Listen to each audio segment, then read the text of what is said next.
Hello বন্ধুরা, আশা করি সবাই ভালো আছো, সুস্থ আছো। তো চলে আসলাম সর্বাণীর আরেকটি কুকিং ভিডিও নিয়ে। আজকে রান্না করেছিলাম পটলগুলো, মানে পটল তো মানে সবসময় একরকম খেতে খেতে হয়ে গেছে। তো পটলটাকে করব হচ্ছে নারকোল দিয়ে, সর্ষে বাটা, পোস্ত দিয়ে। নারকোলটাকে খুব ভালো করে কেটে কুড়িয়ে তার থেকে একদম সেটাকে মানে দুধটাকে বের করে নিয়েছি, মানে নারকোলের দুধটাকে। নারকোল দেখো, পটলগুলোকে খুব ভালো করে লবণ হলুদ দিয়ে মেখে ভেজে নিয়েছি।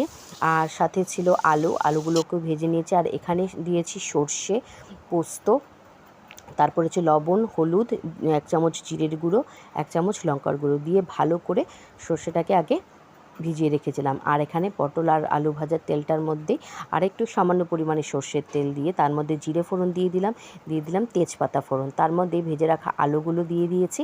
আর এখন পুরো সর্ষেটা যে রেডি করে রেখেছিলাম সেটা দিয়ে আলুটাকে ভালো করে একটু কষিয়ে নিচ্ছে।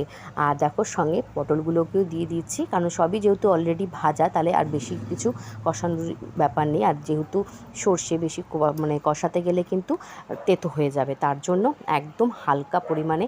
এখন দেখো, আর 1 চামচ মনে হলো আমার একটু পোস্ত গুঁড়ো লাগবে, তার জন্য আমি দিয়ে দিলাম আর 1 চামচ পোস্ত গুঁড়ো। খুব ভালো করে নাড়াচাড়া করে নিয়েছি। এখন দেখো, যে নারকেলের দুধটাকে বের করে রেখেছিলাম সেই দুধটাকে দিয়ে দিলাম।